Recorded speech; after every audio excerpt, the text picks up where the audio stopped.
Hello, everyone. My name is Rick McGraw, and I am chair of the revitalization project for the Muskoka Steamship and Discovery Center. In partnership with the Friends of the Muskoka Watershed, we are pleased to present the third webinar in a 5-part series called The Best of Two Worlds.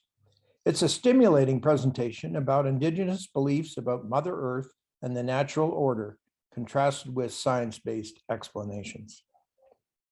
The Muskoka Steamship and Discovery Center aspires to be an even more relevant cultural hub and center of learning by producing engaging digital programming such as this webinar and permanent world-class exhibits at the Muskoka Discovery Center.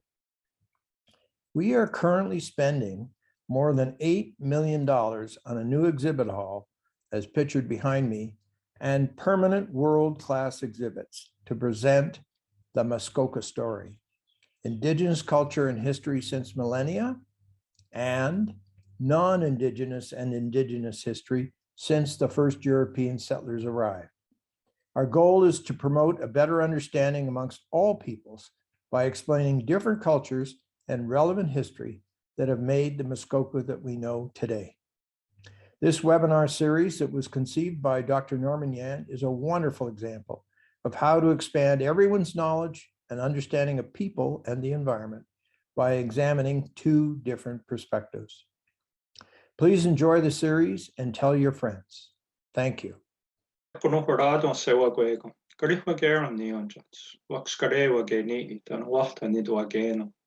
Greetings, everybody. My name is Kivalliq. I come from Walta Mohawk territory, which I like to say is the center of the universe where the sun always shines. I am a participant or a volunteer with the advisory committee for Miskoaki, Confluence of Cultures, which will be an exhibit that will be attached to the Muskoka Steamships and Discovery Center. We're very excited about this development. It's a great partnership. We get to learn a lot of things about one another. This takes things further. This 5-part webinar that's been inspired by Dr. Norman Yan, called The Best of Two Worlds, Lessons for Sustainability from Indigenous Ecological Knowledge and Western Science. It provides an opportunity to have an exchange of ideas, exchange of philosophies, exchange of practices. In exchanging ideas like this, we get to learn more about each other, and we can help create greater understanding. So I really appreciate this opportunity. I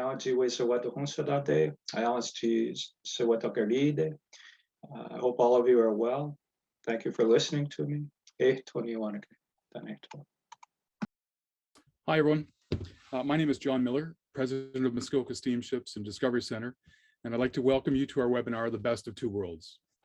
We'd like to acknowledge the First Peoples who, for thousands of years before us, were and are still the keepers and caretakers of this land where we now live and work. We're dedicated to honoring the Indigenous history and culture and committed to moving forward in the spirit of reconciliation and respect with all First Nations, Métis, and Inuit people. And in particular for Muskoka, all 4 cultures, Anishinaabe, Haudenosaunee, Huron-Wendat, and Métis that inhabited these lands either currently or historically.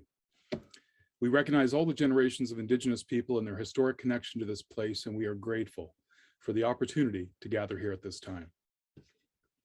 So this webinar is a 5-episode series. This is number 3. It's a collaboration between Muskoka Steamships and Discovery Center and the Friends of Muskoka Watershed, where we discuss sustainability with an Indigenous perspective. Together, we discover how Indigenous practices and Western science can contribute to a healthier planet. You'll meet thoughtful Western and Indigenous environmental professionals and listen to their different approaches to stewardship of the environment based on their years of engagement in ecological management, and in the case of Indigenous ways, thousands of years. By gaining a better understanding of the two approaches, we can improve the potential for a more sustainable future. So I'd like to introduce our 2 members of our team. Jordan Waynes, our Assistant General Manager for the Steamships, is in charge of the technical aspects of the webinar, and Ann Curley, our Operations Manager for the Discovery Center, is also working behind the scenes. You, the audience, are encouraged to post questions in the Q&A during the webinar, and then we'll read them to the presenter. If there's a question, if your question has already been posted, then click like beside it and it'll be moved higher in priority. We don't have time, we won't have time to answer all the questions. So Jordan will post an email address in the Q&A, and you can send your question to us and we'll work on getting the answers to you. Now I'd like to hand it over to Dr. Norman Yan to introduce our speakers today. Over to you, Norman. Thank you, John. It's my pleasure to introduce to you Dr. Neil Hutchinson, a longtime friend and colleague. Neil completed his undergraduate and doctoral work in ecology and zoology at the University of Guelph. Then he came for postdoctoral work to Muskoka in 1984 to conduct, in the heyday of acid rain, I would say. So he conducted research on the effects of acidity on trout in support of the acid rain research at the Dorset Environmental Science Center in the mid-1980s. And his work on the toxicity of acidic waters to trout was actually highlighted by the U.S. Environmental Protection Agency as among the most valuable and useful work on the effects of acidification on fish in the world. It's nice to have such an expert moderating the call today. He then started formal work with the Ministry of the Environment in the mid-80s in their Inland Lakes program with a focus on nutrient, especially phosphorus management and policy development. Leaving the MOE, sadly, after a few years in 1998 to work for a decade as a senior aquatic scientist with Gardner Lee based out of Toronto. He left Gardner Lee in 2009 to form Hutchinson Environmental Sciences Ltd, eventually attracting 10 or so scientists specializing in aquatic sciences and working for various industries and various industrial sectors, governments, boards, First Nations, and Inuit organizations over the years. He worked across the country, but his work really never left Muskoka because for 20 years, he advised the District of Muskoka on their lake ecosystem health programs. He tells me that he gave me two major career highlights. One was a presentation on Arctic science to the Senate of Canada in March of 2019, which as a highlight was then overshadowed by being introduced as the Mick Jagger of lake management. If you have heard Neil sing, you'll know why he got that introduction. He recently sold his company to some of his appreciative staff and currently is failing at retirement, living on the shore of a small Muskoka lake, along with two happy dogs and way too many black flies. Neil, I pass the moderator gavel to you. Thank you very much, Norm. It's always nice to be introduced by an old friend who knows me well. Thank you, and thank you to the Muskoka Steamship and Discovery Center for this excellent series. Today, I'm grateful that three of my colleagues from the consulting industry and academia have agreed to present their experience in 3 case studies from across Canada. These featured Indigenous and Western science perspectives to improve the understanding, assessment, and management of aquatic resources and economic development. So we're looking at the nuts and bolts today here. We're going to start with Richard Nesbitt, who is a senior aquatic scientist with Hutchinson Environmental Sciences Ltd, the company I founded. Richard has applied his technical specialties in aquatic toxicology and monitoring program design to projects in resource development, environmental assessment, and Indigenous traditional knowledge. His experience in consulting stretches across the provinces and throughout all 3 of Canada's territories and includes a variety of clients, including Indigenous and Métis organizations. The range of clients that Richard helps, his exposure to projects in multiple jurisdictions, and an undergraduate minor in psychology have given him insight into environmental monitoring and management from many perspectives, and a willingness to dig into perspectives beyond his own experience. Today, he will present his experiences working with the Inuit of the Kivalliq Region of Nunavut in a project called the One Voice Method, connecting Inuit Qaujimajatuqangit, you'll have to pronounce that at the end of the session, with Western science to monitor Northern Canada's freshwater aquatic environment. He will be sharing how some of those perspectives have been applied to his work and to build capacity among Indigenous communities as meaningful participants in the monitoring and regulation of their lands. I should add that Dr. Brenda Parlee, our second speaker today, is a co-author of Richard's work, as am I. Our impetus for the original One Voice method came from our frustration with how traditional knowledge was applied in the environmental assessment process. where proponents would often state that they had considered traditional knowledge because the elders had told them that water and caribou were important. We think we knew that already. We wanted to go a bit deeper than that and invented a character whom we labeled the curious scientist, who would engage with Inuit on their terms, on their lands and waters, try to understand their perspective on water quality and see it with their eyes, and then see where that perspective could inform our own understanding. Over to you, Richard. Thanks, Neil. And like Neil, it's wonderful to be introduced by a long-term colleague and a mentor for all of my career. Cool.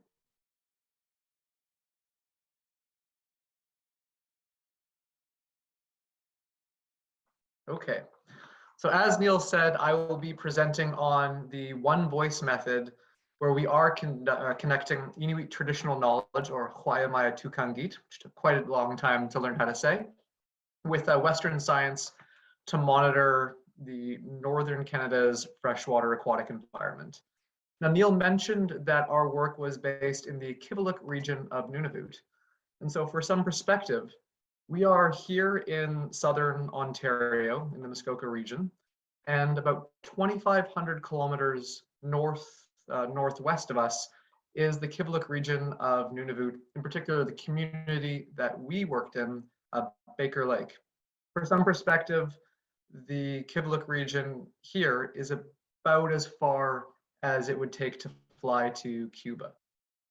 Now, what's even more interesting about this region is Baker Lake in the Kivalliq region is the geographic center of Canada. So as far north as it is from us down in Southern Ontario, Canada extends equally as far further north and to the east and to the west. Baker Lake is also a relatively unique community in Nunavut, being the only community on a freshwater body inland of the ocean. This is a picture of Baker Lake taken from the lake itself, and this is what I would describe as a relatively a good representation of the northern communities in Nunavut. Now, Nunavut and the Inuit are relatively unique among Indigenous groups across Canada in that they have one of the established and settled land claims written out in the Nunavut Agreement, which created the territory of Nunavut itself. Now, within the Nunavut Agreement is Article 20, which enshrines Inuit rights to water. It gives them exclusive rights to use water on, in, and flowing through Inuit-owned land in Nunavut. It also gives them the right to have the water that flows through the Inuit-owned land substantively unaffected in both quality, quantity, and flow. And finally, also this Article 20 gives Inuit the right to compensation for substantive alteration of water flowing through their lands.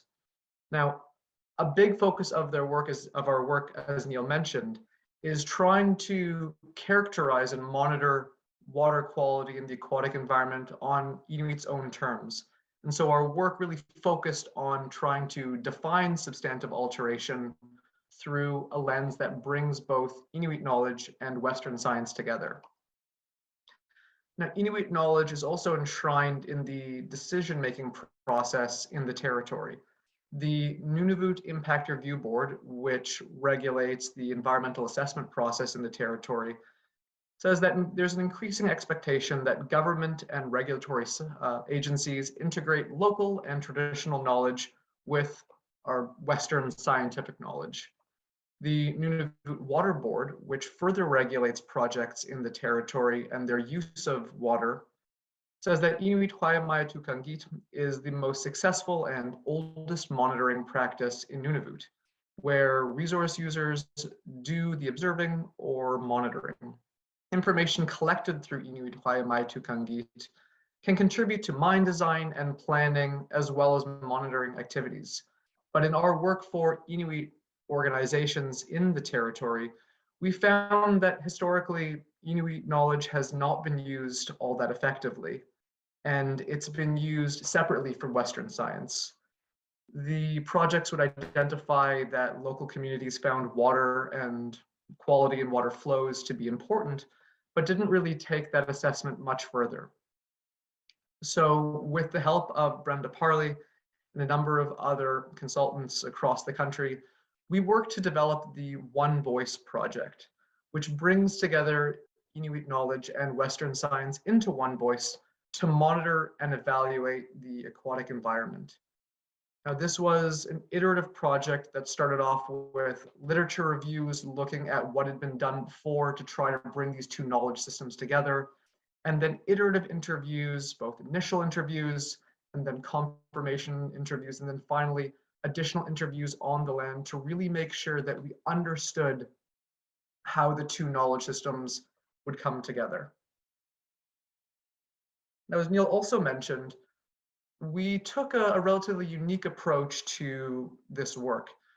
Rather than having the interviews led exclusively by a specialist in traditional knowledge, it was led by, well, myself, a curious scientist who wanted to really dive deeper into the connections between the two knowledge systems. We looked at environmental variables. These were, the water quality, quantity, flow, and other uses Inuit had for the aquatic environment. And we talked to local people about indicators of change and how they evaluated their aquatic environment and their environment around them. And this was the Inuit knowledge portion of our investigations. We also went back and continued our literature searches and relied on our own experiences to see how those Inuit characterizations of the aquatic environment could be tied back to Western science indicators. And then finally, when we came back to the community to confirm what we had figured and had begun to investigate, we created a list of key indicators between both Western science and Inuit knowledge to try to bring the two knowledge systems together. And so we took our two knowledge systems and we bridged them with these key indicators. Now, as part of these curious scientists semi-directed interviews with the community, we were really trying to dive deeper into two overarching questions. Is the water safe to drink, and are the fish that live in that water good to eat? Now, these sound like questions that really focus on the Inuit experience living on the land, but I want to stress that these are very core uses of the environment and something I think we can all relate to. When I'm camping or hiking and I'm looking for something to refill my water bottle with, I'm really concerned with, is the water good to eat? And similarly, if I'm fishing on Georgian Bay close to where I live, I want the fish to be good to eat. And so these concepts and the investigations that we did are not necessarily exclusive to the Inuit experience on the land, but really represent all of our experiences with our local environments. So I'll begin with the discussion on our initial interviews and really diving in to our more desktop investigations. As part of our discussions with Inuit elders in the community, we looked at, as I said, the water quality and the water quantity and their use of fish. And we wanted to see how folks used the land and the water around them. And when we talked to individuals about, the water quantity, the water levels, there was always a discussion of how people got around on their lakes and rivers near where they lived. And so transportation by boat and access to traditional routes to go fishing and to collect water and to go to their camps was a really core Inuit use of their local environments. And as people described how the environment was changing over time and what they really noticed, it became evident that indicators of negative change would be if it became harder for them to follow those traditional routes, or it became impossible for them to take them anymore if the water levels became too low. When we talked to individuals about the water quality, they talked about how they would use the water from the lakes and rivers to make hot drinks, just to drink it straight. If water was a little bit salty, it could still be used for cooking, and other waters could be used for washing. And the indicator for change for water quality became whether the water was no longer acceptable for consumption or for using it to clean your clothes or your equipment. And we looked to see links in all of these between these indicators of change and these uses and Western science. For fish, it was a fairly self-evident harvesting and consumption of fish, but we found that the indicators of change there began to surface were whether the effort that went into catching a certain number of fish began to go up, or whether the fish that they caught seemed less healthy. There would be descriptions of fish with larger heads or lower fat content, for instance. Now, for the case study that we delved into to develop the One Voice, we really focused on water quality. And this is a conceptual model here of how we began to investigate the links between the water chemistry, Inuit use, and thresholds of when those uses were no longer acceptable. Now, first we looked at the physicochemical water quality itself. These are the water chemistry that can be measured through Western science. And these changes in water chemistry are really filtered through individuals' preferences for the taste or look of water. These are called organoleptic preferences. And organoleptic is just a catch-all word for the factors that influence our senses. Now, these preferences and the actual taste of the water and look of the water are really filtered through another lens of external information. If people tell you, or your friends and family have told you, that a particular water body was good for collecting drinking water, and they've told you that quite recently, then even if you're a little bit unsure, you'd listen to that information and you would look at the risk of consuming water, and you might be more likely to round up to the water is safe to drink. Now, through these risk estimations and the actual chemistry of the water, there are also perceived contextual indicators.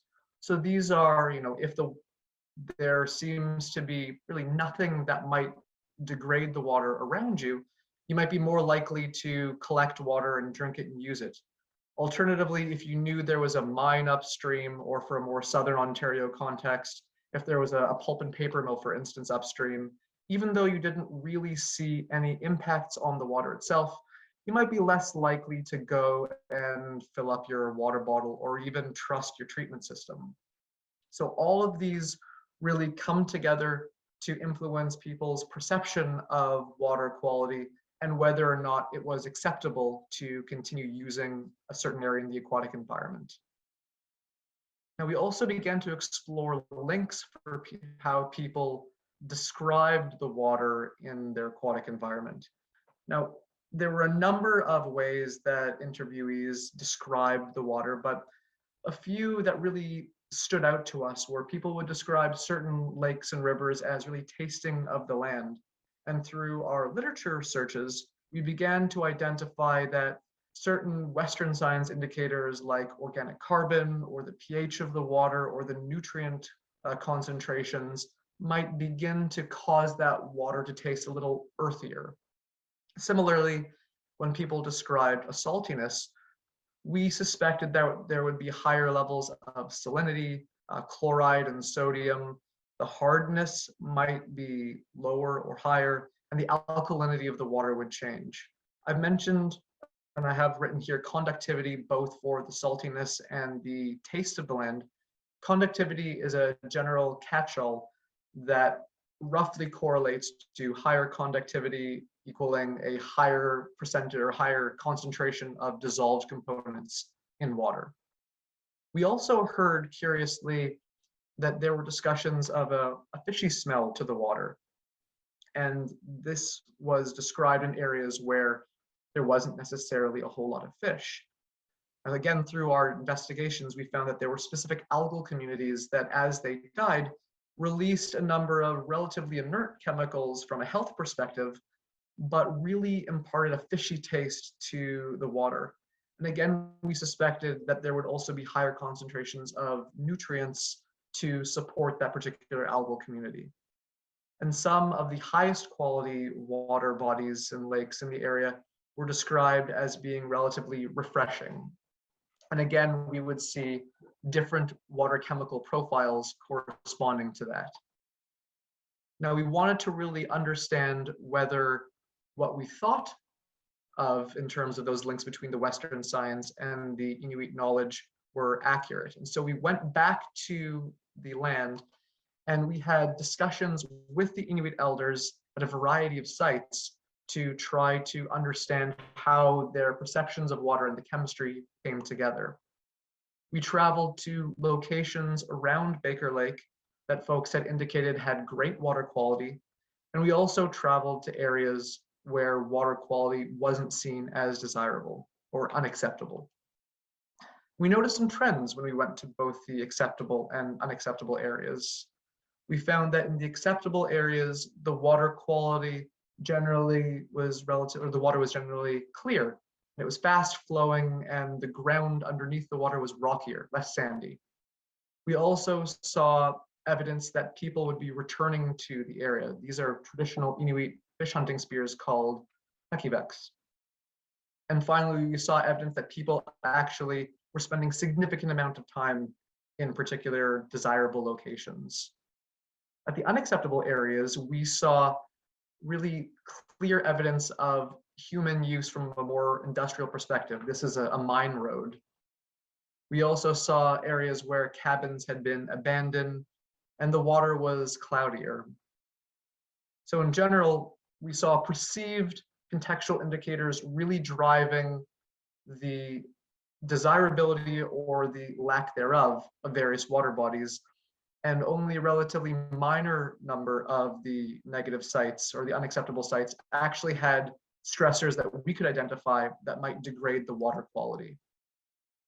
Now, at the acceptable sites, you could also break them down into two further categories: sites that had no taste and sites that had some sort of taste but were still acceptable to drink. And the sites that had a bit of a taste generally had a greater proportion of the water chemical parameters above a detection limit. At the unacceptable sites, we noticed that there were the stressors that I mentioned, but there was also this perception. And this site in particular was considered unacceptable, although there were no direct links to a negative stressor. This is the flow path that the local sewage lagoon would drain into.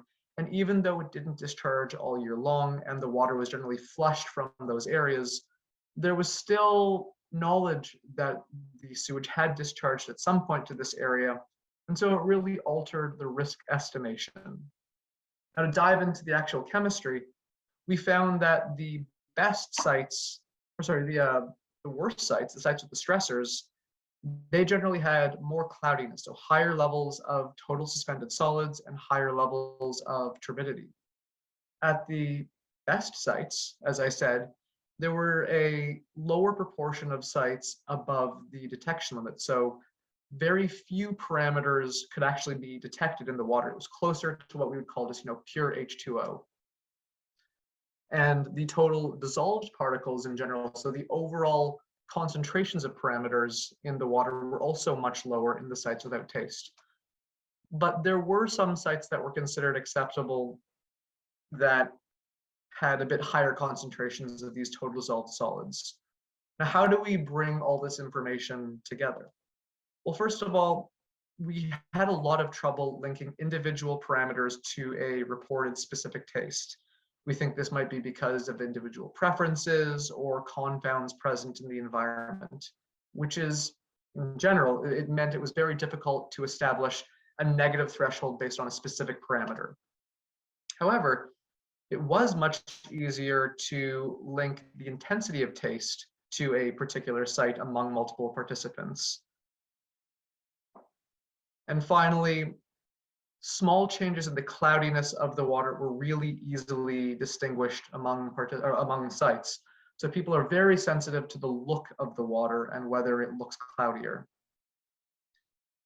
So we also found that in areas where water had changed, a couple sites that were supposed to be considered higher quality were no longer considered higher quality, mostly driven by the cloudiness. And people were very quick to point out that there was a significant difference from past experiences at those locations.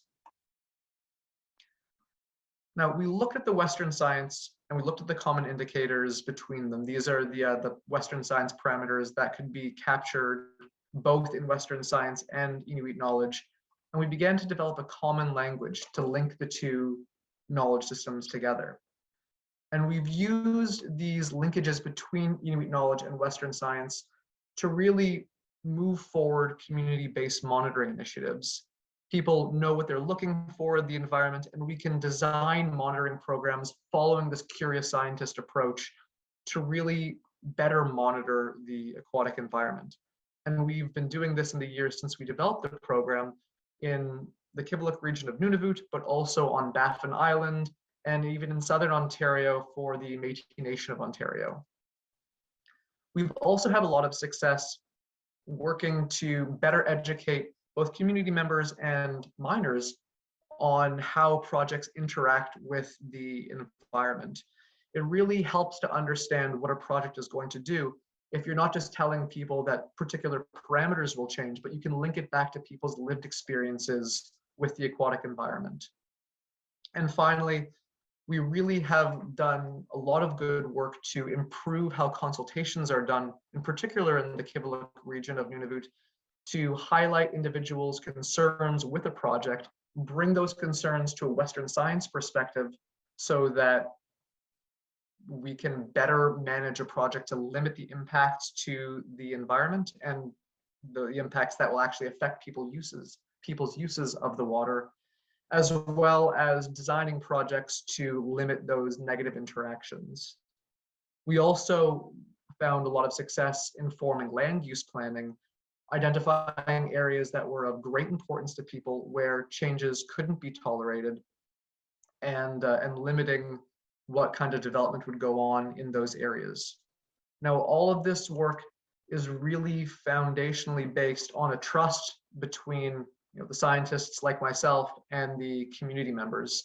And that's one of the reasons why this isn't a fast type of solution, but it is one that creates a much more holistic characterization of the environment. We've been funded by the federal government through Polar Knowledge Canada, through Nunavut's general monitoring program, and through the Kivalliq Inuit Association. I'm excited to hear what your questions are after the other presenters give their slide decks. Thank you. Thank you very much, Richard. A very thorough and well-presented program, and lots to think about there. We're now going to welcome Dr. Brenda Parlee as our next speaker. She's going to speak on her experiences working with the Dene Nation in the Northwest Territories on a talk called Tracking Change in the Mackenzie River Watershed. As we know, the Mackenzie River Basin is Canada's largest. It drains 1.8 million square kilometers from its headwaters in the Rocky Mountains to its delta in the Beaufort Sea. It is subject to significant stressors of concern to residents: the Bennett Dam and Site C hydroelectric projects in BC, the Alberta oil sands, 100 years of oil extraction in the Northwest Territories at Norman Wells, long-range contaminant deposition, changes in hydrology in the Peace and Athabasca deltas in particular, community development, and the overriding influence of climate change. In 2010, the government of the Northwest Territories initiated a community-based monitoring program, working with 21 communities to monitor water quality at over 40 sites on 24 Northwest Territories rivers and lakes. I first met Brenda in 1999 when she was representing the Lutzelk'e Dene First Nation in the environmental assessment process for the Diavik diamond mine in the Northwest Territories. I was chairing the hearings, and it was my first experience with the inclusive nature of the EA process in Canada's North and how Indigenous parties were representing themselves in the process. Brenda has followed that path and is currently an associate professor in the Department of Resource Economics and Environmental Sociology at the University of Alberta. She held a Canada Research Chair in Social Responses to Ecological Change between 2007 and 2017. A key focus of her work has been on the sustainability of resource development in the Arctic, with particular focus on the emergent concepts of well-being, social capital, and the importance of Indigenous knowledge and participation in natural resource management systems. Dr. Parlee has been involved in numerous initiatives in Canada and internationally, and is currently the principal investigator in a collaborative international research initiative focused on the role of local and Indigenous knowledge in the sustainable governance of the Mackenzie River Basin, the Lower Amazon, and the Lower Mekong River basins. Dr. Parlee brings a wide range of expertise to us today. Thank you very much, Brenda. Thank you, Neil, and thanks to all who are joining today. I'm grateful for this opportunity to share some insights from a collaborative project that, as Neil mentioned, has been ongoing since 2005, the Tracking Change Project, and grateful as well for the many people with whom I've collaborated on this project across the Mackenzie River Basin, as well as our partners in Thailand and Brazil. I'm joining you today from Treaty 7 territory and the homeland of the Métis in southern Alberta. It's 14 degrees outside, which is fabulous. A little Chinook rolling through. I'm usually in Edmonton, Treaty 6 territory, but I'm hiding out with my kids who are fascinated by the baseball program in this part of the world. So I go where my kids go, I guess, where I'm able. The title of my presentation is really oriented around the concepts of community-based monitoring in freshwater ecosystems. Throughout the presentation, I'm going to be sharing photos that have been shared with me and our team from the projects, and the citations for the photos credits are there for your reference. It's a critically important, oops, I've lost my deck. The focus on the Mackenzie River Basin and change across that basin, as Neil mentioned, the impetus for the study came from concerns about the kinds of resource development that were spanning the basin, common concerns about climate change, hydroelectric development, forestry, mining, and oil sands extraction. In 2015, we began looking for sources of funding. By we, I'm referring to the elders of the Mackenzie River Basin Board who are partnered on this project. So it was one that grew from the ground up, from an identified gap that existed in the Mackenzie River Basin Board State of the Aquatic Ecosystem reporting, that there was insufficient Indigenous knowledge available to support reporting and bring together, as this series really highlights the importance of science and Indigenous knowledge. The premise being that we can understand more about the problems that we face, as well as identify potential solutions by bringing together Indigenous knowledge and science in meaningful and respectful ways. There's a long history of Indigenous knowledge being extracted by scientists, particularly academics.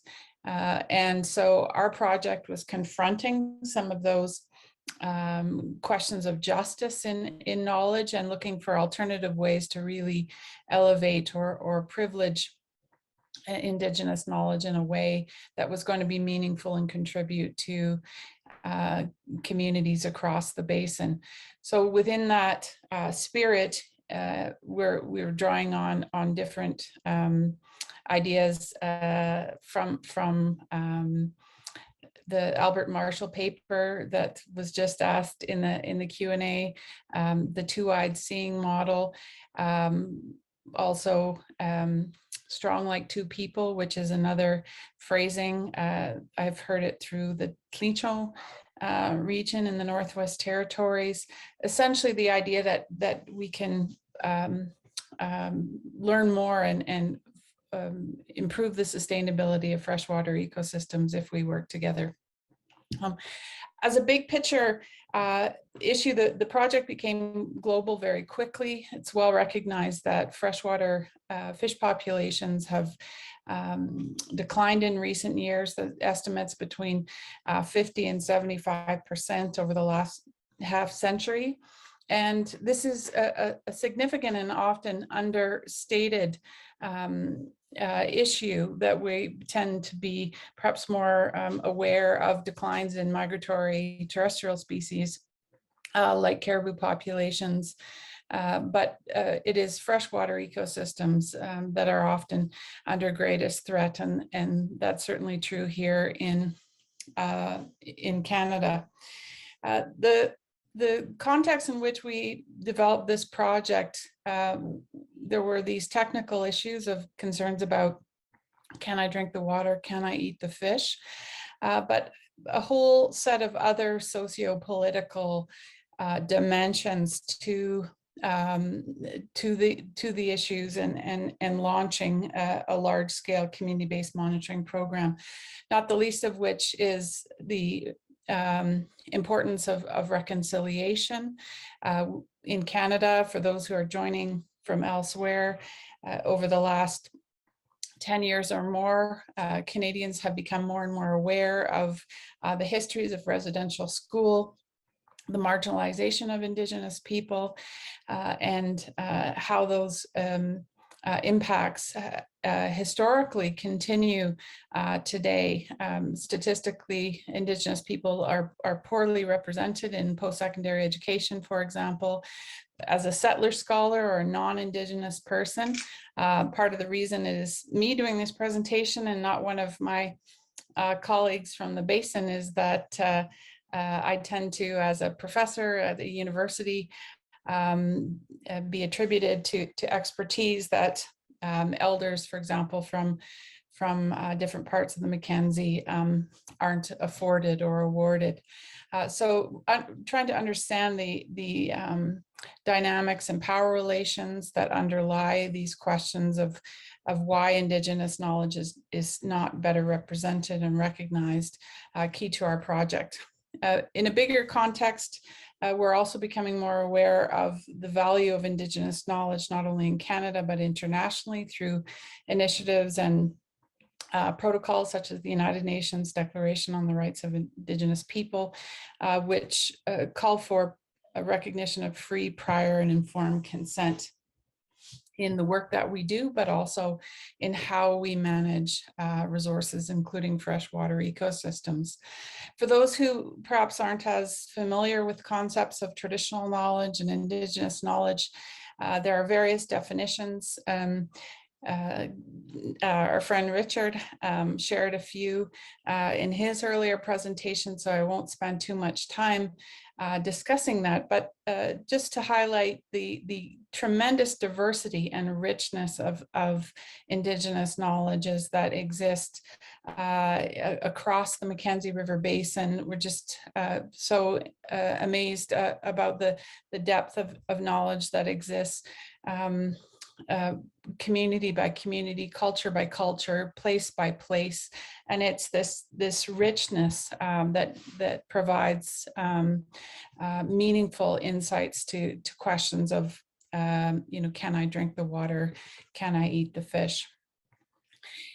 Some of that richness is visible in the place names that have been documented through our project and in other cases, but in the Indigenous languages that span the basin. So in the case of the Mackenzie, Cree, Dene, Denisothlene, Tlinchon, Inuvialuit, Slavier, Satu, Dene, and Beaver languages were the language groups we were primarily working with, and Gwich'in, Tedlit Gwich'in, and Gwich'in Gwich'in communities as well.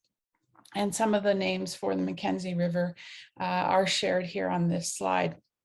Decho tends to be one of the terms that's most commonly known, with De meaning river, Cho meaning big, so the big river, which is very appropriate when we think of the scale of this system. The basin stretches across what is essentially 1/5 of Canada's landmass.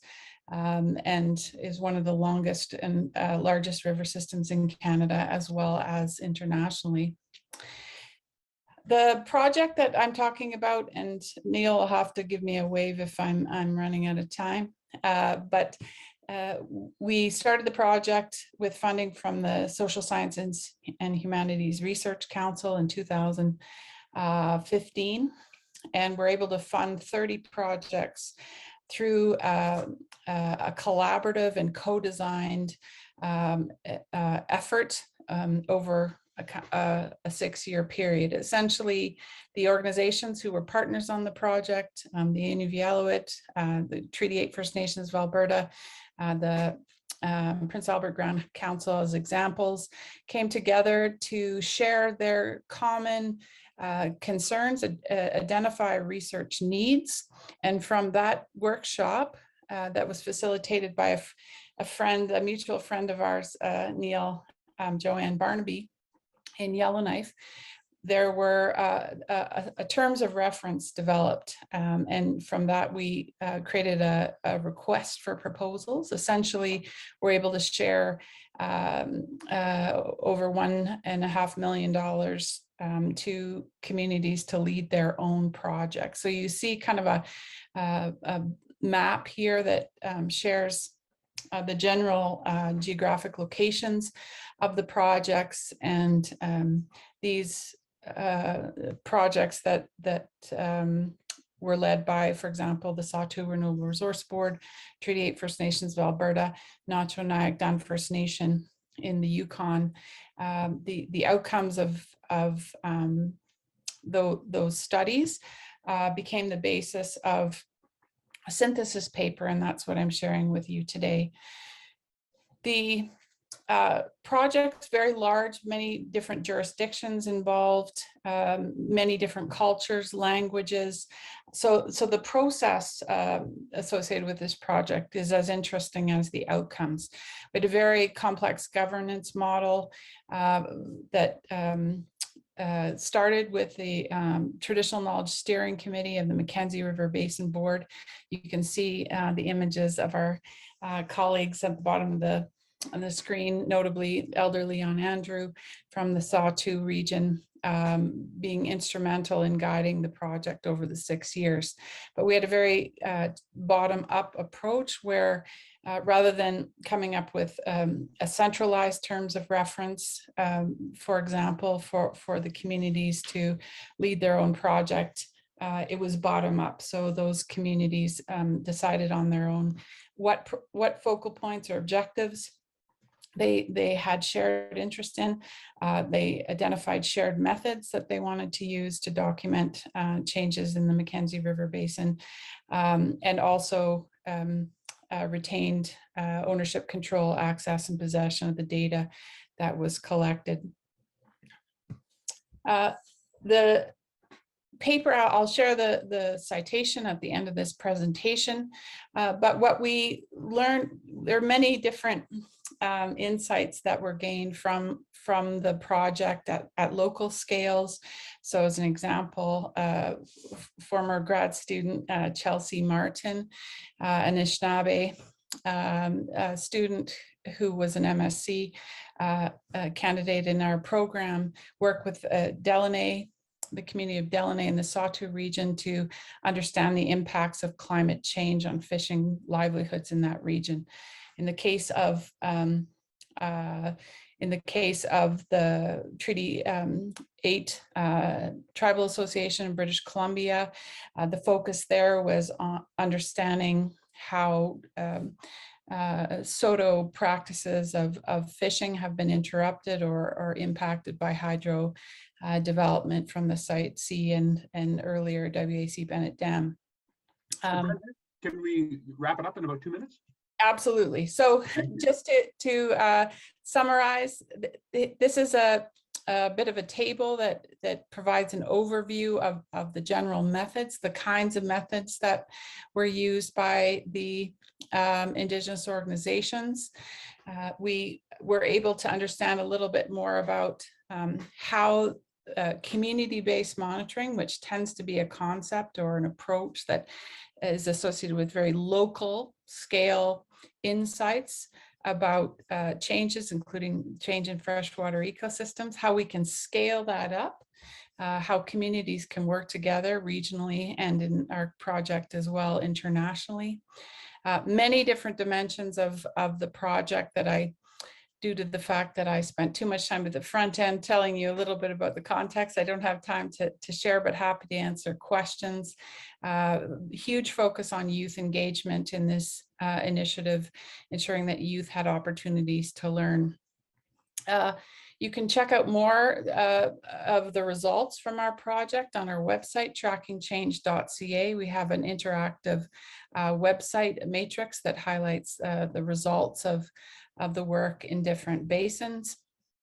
And just tremendously valuable insights about the work being done by Indigenous communities themselves to protect their own watersheds, such as the Lockhart River watershed, which has recently been identified as a national park led by Tlutselge'don First Nation.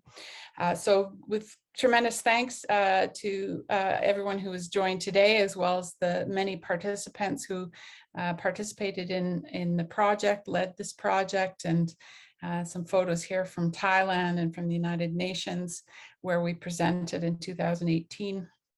And here is the reference to the paper that is co-authored by the leads of all of the studies from across the basin, and you can find that in the journal Sustainability.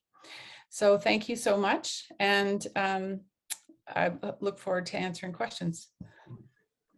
Thank you very much, Brenda. It's clear from your presentation the complexity that's involved with the inclusiveness that you've brought into these studies and how many different voices you do listen to. So we look forward to talking about that later. Thank you very much. Next, I'd like to introduce Dr. Don Richardson. Don has been supporting Indigenous communities and economic development for 30 years. He works with Indigenous groups to create agreements and launch businesses that drive the Indigenous economy. He is the CEO of IBA Braiding, a company he founded in 2021 to apply a term called Indigenomics, a process of braiding Indigenous environmental perspectives and economics to future land use planning and decision-making. The goal is to optimize economic development and environmental protection for major projects on Indigenous lands, supporting Indigenous ownership and co-development. To me, this approach recognizes that Indigenous economic health and Canada's economic health are now intertwined, and that reconciliation can only succeed with full partnerships between Indigenous groups and resource developments on their lands. I first met Don when he established the first consultation and communications consulting practice at Gartner Lee Limited, the firm we both worked at. This practice included Indigenous consultation and was a major innovation at the time, 20 years ago. It was a pleasure to see this approach grow and the incorporation of economics through Don's founding of Shared Value Solutions in 2012 and IBA Braiding in 2021. Don is going to describe a series of clean energy projects that he has worked with that link Ontario's needs for clean energy with the well-being of Indigenous communities. Take it away, Don. Conscious of the time, so I've got a short slide deck and I'll try to get through it fairly quickly. I wanted to provide a perspective on projects that some of you may be aware of related to First Nations being proponents, so the drivers of very large-scale energy projects in the areas of transmission, renewable generation, combinations of renewable generation and transmission lines, and energy storage. And the ones I'm going to talk about today are all what we call grid-connected projects. So these are projects that when you pay your hydro bill, part of your hydro bill is actually going to potentially to some of the proponents of these projects, which include First Nation corporations and economic development corporations. We're not talking about small things on people's houses or on buildings. We're talking about fairly large scale. And the photograph here gives you a sense of the, just one transmission tower among many in a particular line. So here's just a quick sampling of major transmission lines in Ontario that are either wholly owned by First Nation companies or are joint ventures between First Nation companies and non-First Nation companies.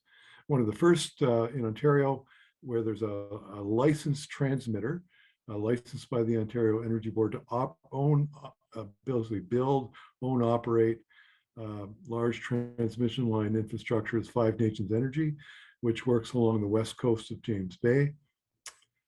Closer to probably where a lot of people are today, the Bruce to Milton transmission line. The Bruce nuclear power plant provides the city of Toronto with probably about 50% of its electricity. That electricity flows through transmission lines. One of those transmission lines is owned 1/3 by the Saugeen Ojibwe Nation, the Chippewas of Saugeen and Nawash. They make millions of dollars a year off of the electrons that flow on that line down to Toronto. There's the east-west tie transmission line, which is just it's finishing construction now, goes from Wawa to Thunder Bay across the north shore of Lake Superior. I managed to work on that project through a number of different consulting companies over about a 12-year period. It has a significant First Nation ownership in a joint venture with Nextera, which is the old Florida Light and Power, one of the largest electricity companies in the world, and Enbridge, which is a Canadian energy company. Wataynikaneyap transmission project. This one's getting underway. It's almost through its first phase. Ultimately, it'll connect 24 First Nations across northwestern Ontario and 17 remote First Nations that are currently on diesel power will eventually be connected to the grid. That one is majority First Nation owned in a partnership with Fortis. And lastly, one that's currently underway is the Wasagen transmission project, where 8 First Nations are coordinating to help build a new transmission line from Thunder Bay to Dryden, and are in the process of exploring partnerships with licensed transmitters around those projects.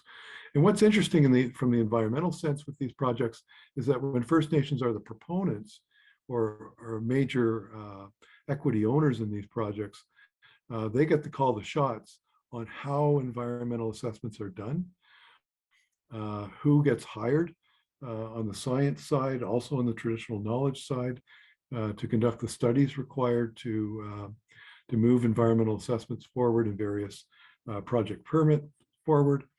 And they are ultimately in control of the go, no-go decisions on various approaches to mitigation, compensation.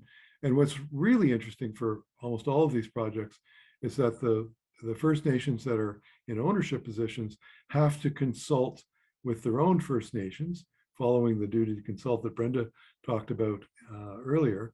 And they have to consult with other First Nations, Métis communities, and so forth, because they are proponents and they have obligations to other First Nations as well as to the Crown.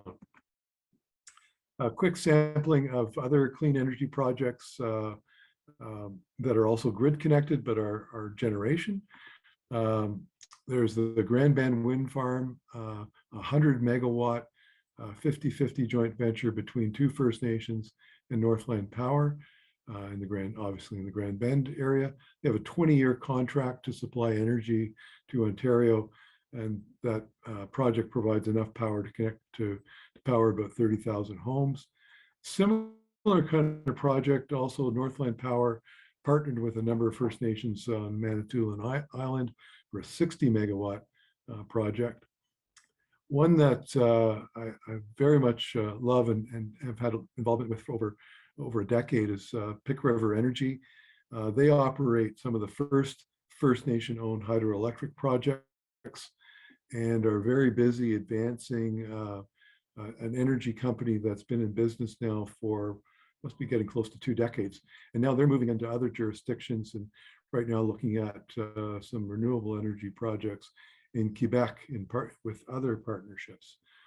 Finally, there's OPG, Ontario Power Generation, is no stranger to joint ventures, and a really interesting one is between Taquatagamu Nation and OPG for a 28 megawatt hydro plant up at where the New Post Creek and Abitibi River connect. And coming soon, we're going to hear a lot more about energy storage. One of the challenges with renewable generation, especially wind and solar, is, and so you can't rely on it for base load power to the grid. So energy storage comes along as an option to store power from renewables projects and then use it when that power may not be available to the grid. And so one of the big ones that's coming on stream is in Haldimand County area, It's a 250 megawatt battery storage project that will supply 1,000 megawatts per hour to the grid. It's a joint venture between a company called Enerstore and Six Nations of the Grand River Development Corporation. And all of these projects are, $500 million to multi-billion-dollar projects with First Nations, in the driver's seat, in joint ventures or on their own as the proponents. Just quickly zoom in on a particular project, more to take a look at the role that the First Nation plays on the environmental assessment side and how these projects have positive impacts on the economics of communities. So this one's kind of interesting because it's probably the largest First Nation owned wind project in Canada, 300 megawatts. It also includes a 104 kilometer 230 kV transmission line from Henvey down to Parry Sound. First Nation partnered with Pattern Energy, a US company, in a joint venture. Ultimately, they're displacing over 850,000 tons of carbon dioxide emissions a year, which is about the same as 200,000 cars per year. 87 large 3.45 megawatt turbines, a variety of other infrastructure, and all located on reserve land. So it's not on Crown land or fee simple land, but on reserve land through an interesting piece of legislation, federal legislation called the First Nation Land Management Act, which enables the First Nation to make all of the environmental decisions and all of the environmental assessment, mitigation choices, compensation choices through the First Nation as the regulator, not the Crown as the regulator, but the First Nation as the regulator. Economics of the project. Now that the project is connected and operating, it provides Henvey with about $10 million in income every year, a long-term, stable, sustainable source of revenue for the band. And if you're familiar with First Nations, for many of them, they rely heavily on transfer payments from the federal government, and many are looking to get into these, the scale of project that provides these kind of long-term, multi-decade dividends so that they can, provide for education, daycares, healthcare, other community services and infrastructure. A little bit more about the structure of the project, but overall, this is a $1 billion project started in 2017. It's now connected to the grid. And along with the annual revenue that comes out of it during the construction phase, there was about $25 million in construction activity through contracts for various First Nation businesses. Commercial operations started in 2019. They've got 20 full-time permanent jobs maintaining the facility. And now the band is looking, how do we do more of this kind of work? What other types of projects of this nature can they get into? Because the economics work and that it's been extremely beneficial to the community. So I'll leave it there, just give you a kind of a slice of what happens when First Nations get in the driver's seat for large projects that are focused on green energy and First Nation environmental values. Thank you very much, Don. It's very gratifying to see the degree of Indigenous integration into Ontario's power supply and to see the substantial benefits coming to the communities. Before we open up the floor, I'd just like to ask you, you said that the First Nations are in the driver's seat. Do you see any substantial difference in the outcomes in terms of environmental sustainability between how these projects would be done as opposed to being done by the Crown? Yeah, absolutely. The First Nations as proponents, they tend to take the environmental conditions in their treaty lands and territories really seriously. Those of us who are non-native, we have the ability to move around, right? We can choose where we want to live in Canada or around the world. If you're First Nations and you have constitutionally protected rights, your rights are defined by your band membership. And so there's a great affinity that the communities have to their treaty rights, which connects to their band membership. And because they, that's the land that is theirs, they want to take really good care of it for future generations. And they've got a real solid stake in taking care of that land for future generations, because that's the only land that they have. Thank you very much. That's a very, very interesting answer, pointing out the difference between leaving and staying, I suppose. The audience do have 5 or 6 questions. I think we'll start with those and pull them up. The first is from an anonymous attendee. He wants to know if any of the panelists feel that there's more and more acceptance and support for studies that combine traditional knowledge and Western science from our governments. What more can the governments do to support these studies and to act on their recommendations? Is any Richard, Brenda, Don have a comment on that? I can start off with that. So first of all, with both the current and previous federal governments, at least with my more northern focus of work, there has been quite a lot of focus on trying to delve more into Indigenous science, or the link between Indigenous knowledge and Western science. When the rubber hits the road, however, I've seen there still seems to be a lot of resistance to actually incorporating it into the regulation of projects and the way we regulate the environment. I think this is primarily because there's a lot of resistance to taking what I think regulators and proponents see as qualitative characterizations of the environment and trying to link that to qualitative regulations. Proponents want more certainty, and I think there's some nervousness there.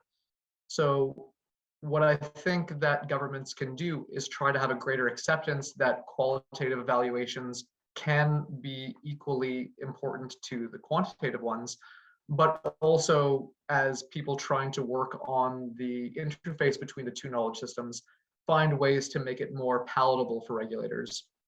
One of the things I mentioned in my presentation at the end was that we've been looking at land use planning and trying to identify areas where folks will be intolerant of changes to their environment, and using that kind of information to create defined borders for certain kinds of development. We've also tried to identify what kind of flavor profiles or visual profiles would really affect their enjoyment of the environment, essentially cause deflection or them not to use a particular water body or water course anymore, and using those more tangible ways of linking the information that we've been gathering from community members back to ways that we can functionally regulate projects. But again, it's still an ongoing conversation. I appreciate the part where I think you alluded to land use planning process. That is identifying those areas that are maybe off limits for various reasons, for various kind of development, and doing that ahead of time, which I think is of value to proponents. Brenda, did you want to comment on that? I guess just briefly, I think it's a good question. I think there's still a lot of lip service that gets paid to Indigenous knowledge. And certainly where there may be funding available, but in terms of the uptake of Indigenous knowledge into decision making, whether that's from monitoring or research, there's still a huge science policy gap there that across the board. Some jurisdictions are better than others. Certainly Nunavut, as Richard highlighted, where Inuit people are in control of their own institutions, have very clear and defined rights over land. The inclusion of IQ, Indigenous knowledge, there is certainly at a whole other scale than it is here in Alberta, for example. So some complexity to the answer to that question. Thank you. Don, I suspect you might have a different answer to this question, in that the projects you described take place on Indigenous lands where they are in the driver's seat. But are you finding interactions with other groups that's a favorable way of doing things? Well, yeah, when Indigenous communities are the proponents, they can certainly take on a strong regulatory role from their own perspective. The federal government recently passed the Impact Assessment Act, so it's a new version of how what we used to call environmental assessments are done in Canada. it's fairly new legislation, but there is some optimism, I think. We're starting to see the federal agency impact assessment people really strongly advocate that Indigenous governments and groups actually take the pen and write sections of impact assessments that deal with their the impacts on their treaty rights in particular, and to for them to include their Indigenous knowledge in that section of the impact assessment, which is a pretty radical change.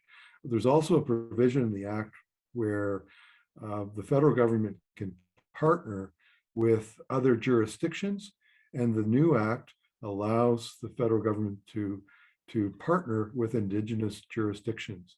And so there can be a joint impact assessment for a major project under the federal government regime, where you've got potentially a First Nation group working as direct counterparts with federal agency staff.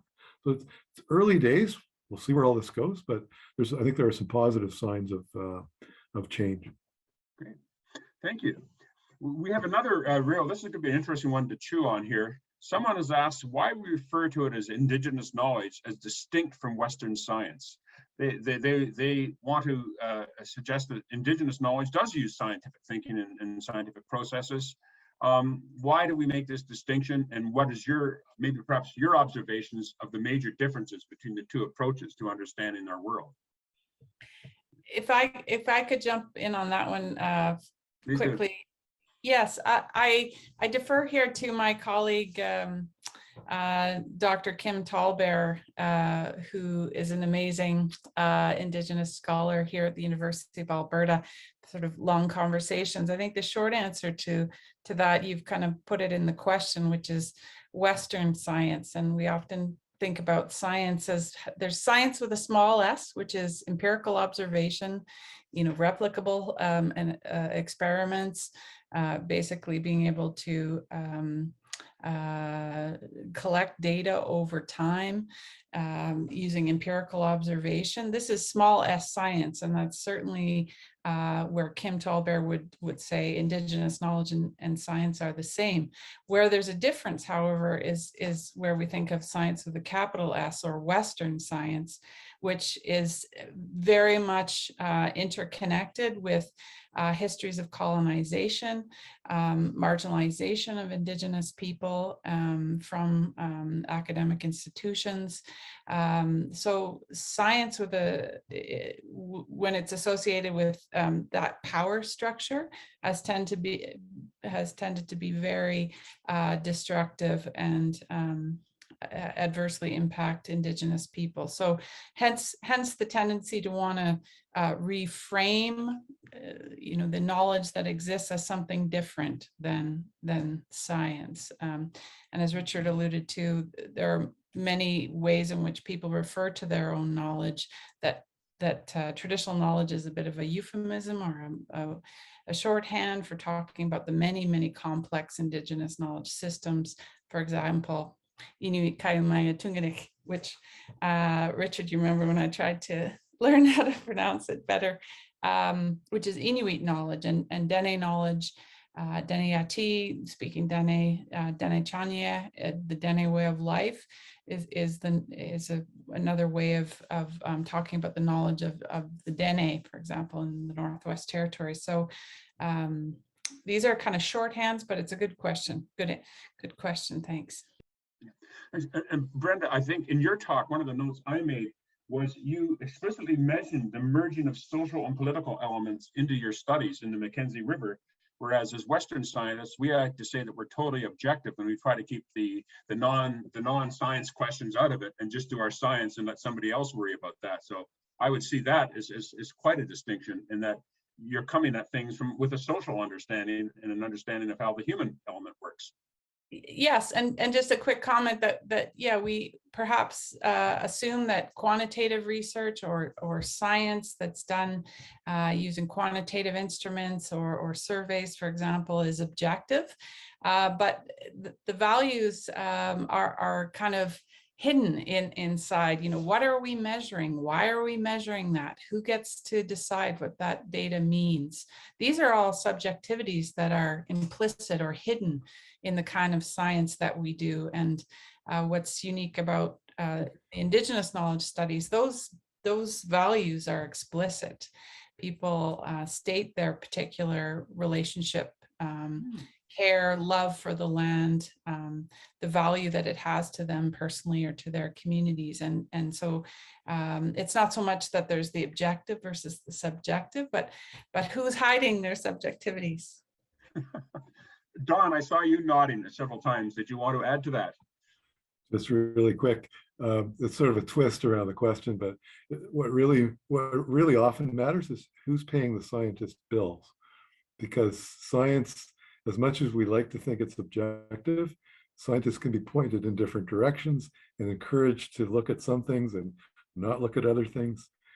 You can get, two different scientists looking at the same problem, but different parties paying their bills, and get very different answers depending on the interests of the people paying the bill. So I'll leave it there. Great. And Don, we had a question specifically addressed to you it came similar to a question I had, is any specific examples of how a project like the Henvey project was conducted differently because it was directed by Indigenous people versus a non-Indigenous person? Was the outcome any different than it might have been in terms of environmental protection? Yes, that's the short answer. If you know the area, there are a lot of reptiles and amphibians, and some of them are species at risk, and the community takes those species very, very seriously. And so the degree of interest in mitigation measures to protect those species, I would suggest personally, at one of the highest levels I've ever seen on a project, where another non-Indigenous proponent would probably not take the same level of interest, because these species they not only care about them, but they have deep spiritual connections to community members. And I think that deep spiritual connection really helps people put a lot of emphasis on what can we do differently. Should we move something? Should we not do something here to avoid having any impacts? If we are going to have any impacts, how creative can we be to really protect those species? It's a different level of interest in species protection. Thank you very much. I think we're getting close to our end of a time. Maybe I could just ask for a brief comment on each of you, of what you see as the greatest value that Indigenous knowledge can add or be added to Western science and its understanding of sustainability. What is the one element that we should take as Western scientists from what you know about Indigenous science? Who wants to start? Richard? Sounds good.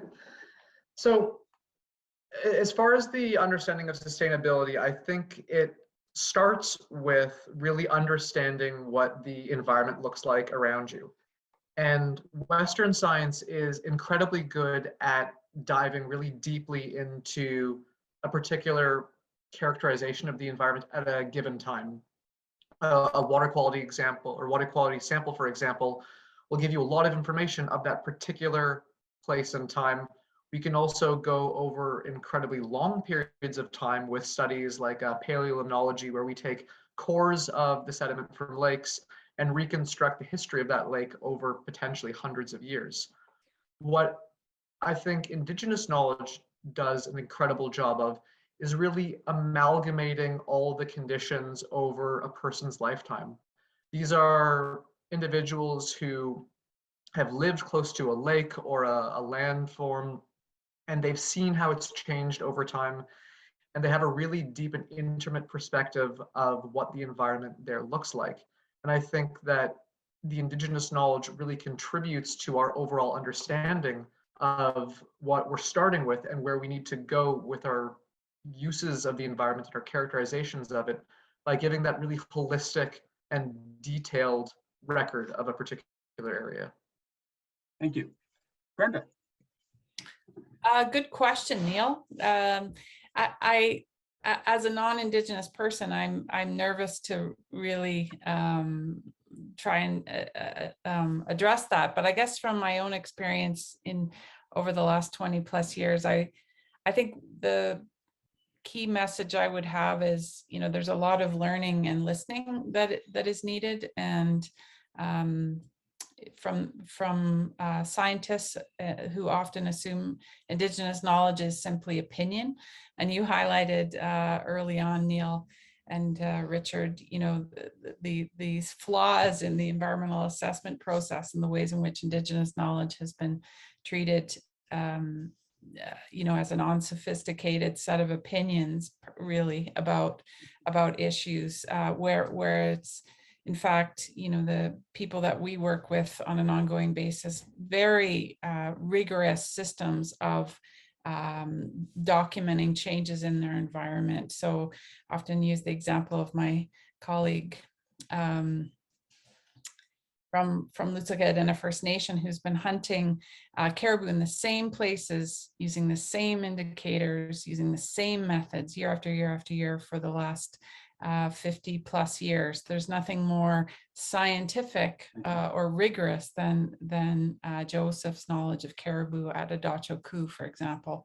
But it's better than science in the sense that Joseph has a strong connection to that landscape that's generations and generations old. He has a spiritual connection to that place through his belief systems, and will be there for future generations. So I think that there's some additional respect of Indigenous knowledge as rigorous versus just opinion, I think is really the message I'd leave.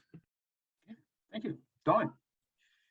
Yeah, I posted in the chat a link to the in Treaty 3 in Northwestern Ontario. They have what English speakers call the Great Earth Law. And I think what's important to recognize is that Indigenous governments pre-existed colonial governments, and they have their own existing laws. The Great Earth Law is a really interesting example in Ontario that we can refer to. And we talk about regulators. First Nations have their own legal systems, have their own approach to regulation built into their laws. It looks a lot different, perhaps, than regulative Ontario law, but nonetheless have the same types of effects. And so Indigenous knowledge is intimately connected to these laws that were around long before colonial people came into North America. And those laws are fundamental to how Indigenous knowledge is used by Indigenous peoples to help them make decisions. Great, thank you. Well, I think it's there's a couple more questions, but they are kind of I think we're running out of time here. I'd like to turn it back to our chair, to Norman or to John, and I'd like to thank all of our speakers, Richard and Brenda and Don, for bringing some very detailed perspectives into our seminar today. Thank you very much. Well, I'd also like to thank all our presenters. You can leave your cameras on. We're just going to wrap up here, but Doctors Neil Hutchinson, Richard Nesbitt, Brenda Parlee, Don Richardson, and Norman Yan for the presentations tonight. We continue to learn and listen, and presentations like this just continue to help us grow. So thank you very much. We had over 120 in our audience today. So a great level of engagement, and the Q&A, as I've said, each episode, the Q&A is just as informative and entertaining as the presentations. So thank you to everyone for that. And thank you to you, our audience, for joining us. Please register on our website, realmuskoka.com, for the next 2 episodes if you're interested. Next week, we have Dr. David Pearson joining us. He leads a small team that's interacting with 6 First Nation councils across Northern Ontario as they explore ways to adapt to climate change. So thank you all, and have a good evening.